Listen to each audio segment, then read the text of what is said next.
Hey guys, I'm going to do something a little bit different today. I was thinking of recording my game dev slash programming progress for the record and for feedback. So first things first, some preface. This is a game being developed in the Unity engine with C# as the programming language. And to start with, I've got this game manager class, which is attached to, or will be attached to a game object. There's no actual gameplay yet. It's just some programming framework.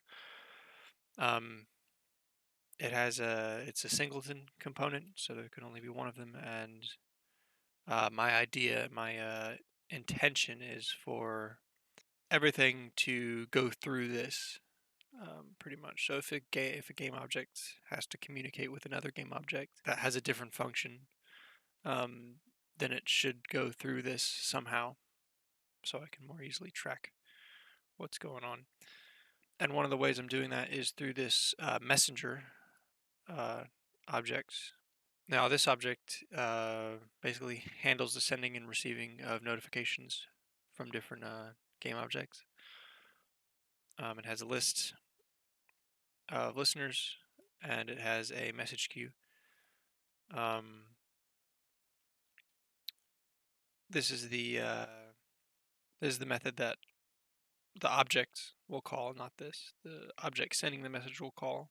So it'll create a new a struct, notification struct, which just has these three fields in it, and that has the notify object, which calls the objects on notify method, which I'll show in a minute. Yeah, so the message is the actual notification that's being sent, and we enqueue it to the queue. Before I had it, so this method would directly loop through all of the objects and call their on notify, but then I realized that would potentially lead to an infinite loop if one of the on notify had another notification method in it, method call. So I put this in instead, and that shouldn't happen. So in this update, with this is not a Unity's update method because this is not a mono behavior object, but this will be called from one of Unity's update method, probably in Game Manager, which is a component.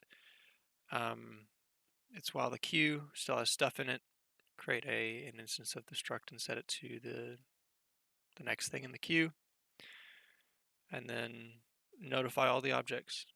We only want to notify the objects if they want to listen for that kind of category or if the category is general. I assume this is very simple technique, but I've never tried doing anything like this before. So notifiable object is an abstract class, has a reference to the messenger, and it has a list of categories it wants to listen to. And you'll add the categories in this initialize method, which is called after start, and that also sets up the messenger and adds the listener to it.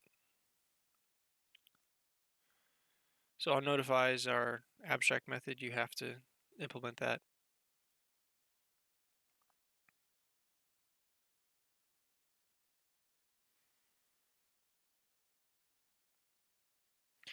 Now to actually send a message, you use the notify method, which calls this method in the messenger.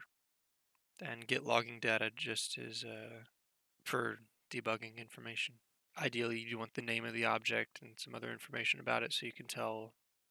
It's so you can track who sent the message without, I didn't want to return the object, so I couldn't just like mess with it in other places. And lastly, I have a static class that I'm just going to put, useful static methods in. Yep, so my ultimate goal for this is a top-down shooter, but obviously there's no gameplay here, and this is probably applicable to a lot of stuff that I want to get the base framework down before I end up moving forward. So anyway, if you have any feedback, any any ideas, any ways to do it better than what I'm doing now, please tell me. And have a wonderful day.